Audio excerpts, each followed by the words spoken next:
You've probably seen many videos about travel vloggers boasting how they booked a $10,000 first class flight for like $80. How do they pull off such incredible deals? The answer lies in a concept called award flights. If you understand the basics of award flights, you will be able to do this as well. Stay with me till the end, and I'll not only share the essential knowledge you need to book tickets like these, but also 4 pro tips that can make a huge difference in your travel experience. Airlines offer 2 types of seats: revenue seats and award seats. Revenue seats are seats that you pay for with money. You could buy them directly from the airline, or you could buy them through third-party travel agencies like Booking.com or Expedia. Award seats, on the other hand, are a little different. To understand award seats, let's start with something called frequent flyer programs. Imagine you have a favorite coffee shop, and the coffee shop has a loyalty card. For every coffee you buy, you get a stamp on the loyalty card. After about 10 stamps, you earn a free coffee. Now, the coffee shop is essentially rewarding you for your loyalty by giving you a free coffee in return for your repeat business. Airline frequent flyer programs are just like that, but for flying. Airlines give their loyal passengers something called frequent flyer points, and once you accumulate enough points, they can be redeemed for free flights with the airline. Now, this type of free flights is called award flights. The more you fly with an airline, the more frequent flyer points you can accumulate with that airline. Frequent flyer points go by different names depending on the airline. For example, British Airways calls them Avios, Delta calls them Sky Miles, and Air Canada calls them Aeroplan points. All seats on a plane are not award seats. Airlines allocate only a small portion of seats as award seats. In fact, a lot of strategy goes into this. If a flight is in high demand, the airline might reduce the number of award seats to maximize cash sales. On the other hand, if there's lower demand, they may actually release more award seats to fill the plane. Some airlines guarantee the number of award seats in each flight. British Airways, for example, on their flights from London Heathrow, they guarantee at least 8 seats in economy, 2 seats in premium economy, and 4 award seats in business class. If the flight is not full, BA may decide to release more award seats closer to the departure date. Now let's talk about how these award seats are priced. Airlines use 2 main methods. The first method is called fixed pricing, and the second method is called dynamic pricing. Fixed pricing is like a fixed menu on a restaurant. The price or the number of miles is fixed based on factors like distance you're flying or the region you're traveling to. It doesn't matter if the flight is in high demand or how much the cash ticket costs, the number of frequent flyer miles needed to book that route was going to be the same.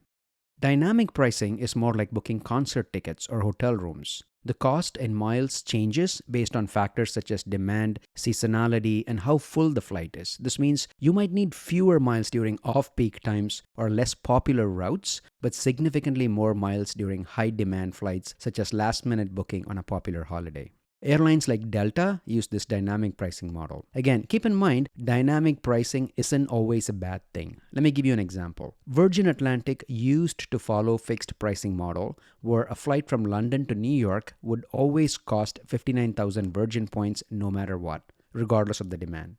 However, since switching to dynamic pricing, the same flight can now cost as little as 29,000 Virgin points on low demand days, making this a better deal for flexible travelers. Before we jump into a real-time example, let's look at another concept called airline alliances and partnerships. Now, this is extremely important because this is how you maximize the benefits of award travel. Airline alliances are like big clubs where different airlines team up together to make your flying experience much smoother and rewarding. There are 3 major alliances. Star Alliance is the largest alliance with about 26 member airlines, including major players like Air Canada, United Airlines, and Lufthansa.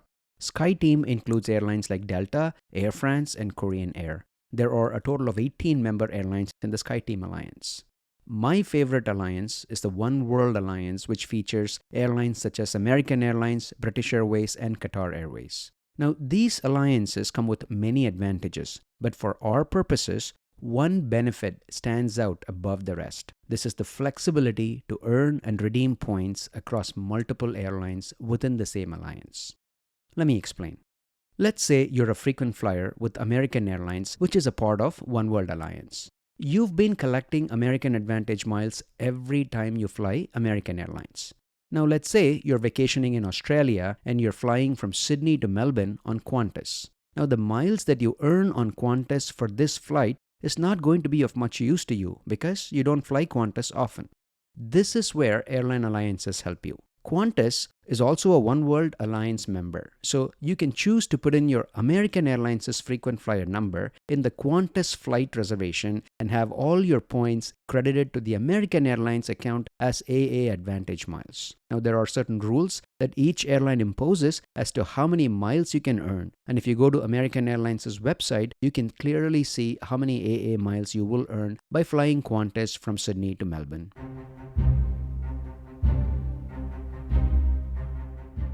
You know what the best part is? The reverse is also true. Let's take a similar scenario. Let's take the same scenario. You're a frequent flyer with American Airlines and you're on vacation in Australia and you want to book a flight from Sydney to Melbourne.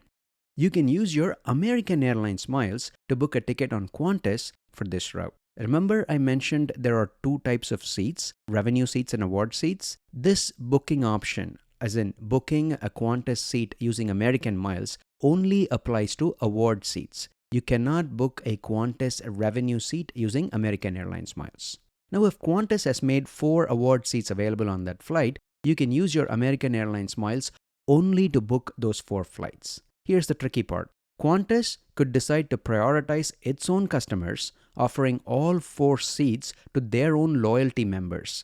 You know, Qantas has a loyalty program as well, right? So yeah, they can prioritize to give all these 4 seats to their own loyalty members and can decide to release only 2 seats for American Airlines customers. Remember when I mentioned that One World Alliances has a lot more members? Qantas isn't just a partner with American. Qantas is also partnered with other One World airlines like British Airways and Cathay Pacific. So customers of these airlines can also compete for those same 2 award seats. But it doesn't stop there. Qantas can also have partnerships outside of One World. For example, Emirates isn't a member of One World Alliance, but it has a separate partnership with Qantas. This allows Emirates' customers to book Qantas award seats using Emirates Skywards miles. That's a lot of competition for such few available seats. Qantas can get sneaky and play favorites. They might choose to allocate more award seats to Cathay Pacific while restricting availability for British Airways or other partners. I hope everything is making sense so far.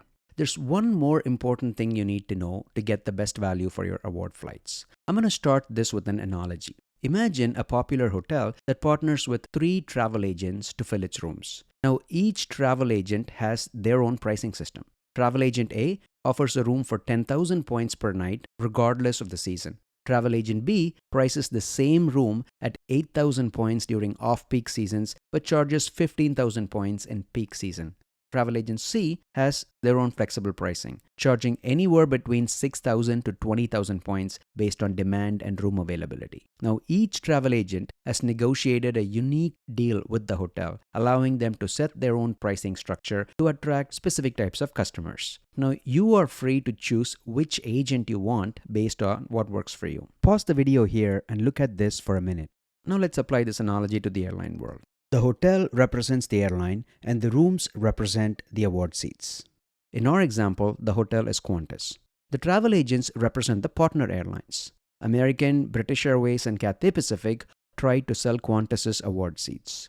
American Airlines charges 20,000 points and $22, while British Airways charges 12,500 points and $34, and Cathay Pacific charges 20,000 points and $44, all for the same seat on the Qantas plane. So why are these prices different? Each frequent flyer program has its own unique arrangement with the partner airline. Just as travel agents negotiate rates with hotels, airlines negotiate different mileage costs and terms with their partners. But why is this variable pricing important to know if you only have American Airlines frequent flyer miles? This is where the final crucial concept called transferable points comes into picture. We all use credit cards in our daily lives, and many of these credit cards reward us with points for our purchases. Now, these points, unlike airline-specific miles, fall into a specific category called transferable points. I know people who've accumulated hundreds of thousands or even millions of points from credit cards like American Express and Chase. Just as airlines have partnerships with each other, credit card companies also form partnerships with airlines. For example, American Express has partnerships with over 10 different airlines, including British Airways and Qantas. Now, this means you can transfer American Express membership rewards points to British Airways and also to Qantas, and in this process, you can acquire a lot of Avios for British Airways without stepping foot on a British Airways flight. And you can book that coveted Qantas award seat with British Airways Avios. Why is this so powerful?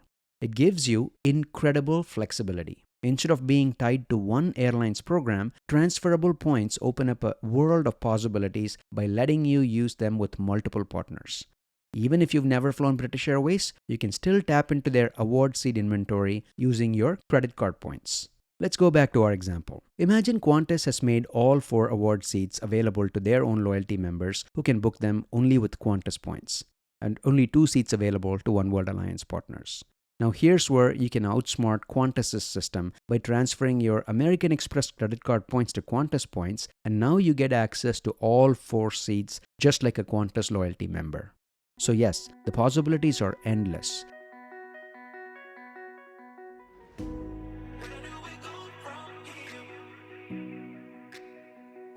Of course, there are disadvantages too. Award seats are typically very limited. Only 2 to 4 seats are allocated per flight. Airlines release these seats at 2 key points: far in advance or closer to departure. Now, seats are often made available 300 to 365 days before the flight.